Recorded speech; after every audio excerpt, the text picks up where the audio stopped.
Strain gauge का क्या concept है? देखो, जनरली बहुत ऐसे रेयर डिवाइसेस हैं जिनसे हम लोग स्ट्रेसेस का वैल्यू डायरेक्टली मेजर कर सकते हैं। तो हम लोग स्ट्रेन मेजर कर लेते हैं और उसको हुक्स लॉ लगा करके हम लोग स्ट्रेस का वैल्यू पता कर लेते हैं। अब ये स्ट्रेन गॉज कैसे काम करता है? जिस भी डायरेक्शन में मेरे को स्ट्रेन पता करना है, जैसे ये एलिमेंट है मेरा, ये लॉन्गिट्यूडनली कितना डिफॉर्म कर रहा है, ठीक है, इस डायरेक्शन ये लेंथ में कितना चेंज आया वो अगर मेरे को पता करना है, तो हम लोग इसके अक्रॉस स्ट्रेन गॉज को फिट कर देंगे इन दोनों के, ठीक है। मेरे को लेंथ का पता लग जाएगा और मेरे को इस डायमेंशन में कितना चेंजेस आया है वो पता करना है, तो हम लोग इन दोनों के अक्रॉस स्ट्रेन गॉज को फिट कर देंगे, ठीक है। जो इस तरह से इस तरह से ये वर्क करता है। अब इसका कैसे अंदर में कैसे काम करता है, देखो हम लोग क्या करते हैं, जैसे इसके अक्रॉस हम लोग लगा देते हैं इन दोनों टर्मिनल्स को और एक पोटेंशियल डिफरेंस यहाँ पे अप्लाई करते हैं, ठीक है। अब ये पर्टिकुलर इसका एक रेजिस्टेंस होगा, अभी लोड अप्लाई नहीं किए हैं, ठीक है।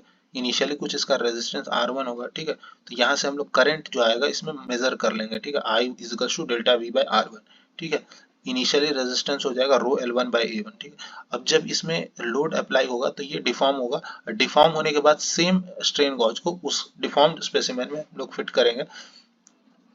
तो अब जो होगा, अब सेम पोटेंशियल डिफरेंस अप्लाई करेंगे। अब की जो रेजिस्टेंस होगा वो R1 नहीं R2 होगा, क्यों? क्योंकि लेंथ चेंज हो गया, ठीक है।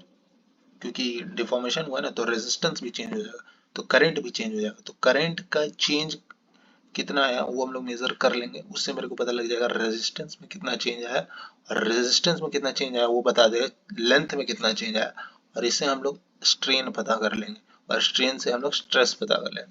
स्ट्रेस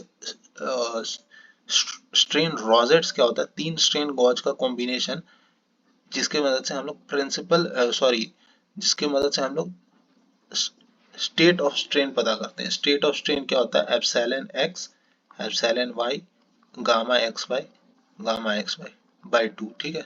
ये गामा एक्स वाई हम लोग नहीं पता कर सकते हैं स्ट्रेन गॉज से, ठीक है। स्ट्रेन गॉज से सिर्फ हम लोग लॉन्गिट्यूडनल स्ट्रेन पता करते हैं, ठीक है। तो गामा एक्स वाई भी हमको चाहिए ना, तभी तो स्टेट ऑफ स्ट्रेन पता लग गया। तो उसके लिए हम लोग तीन डायरेक्शन में स्ट्रेन गॉज को फिट करते हैं, और इसी इसी को कॉम्बिनेशन को होता है स्ट्रेन रॉजेट। और उसके बाद हम लोग तीन अननोन तीन इक्वेशन को सॉल्व करके यहाँ से जो गामा एक्स वाई है वो निकाल लेते हैं, ठीक है।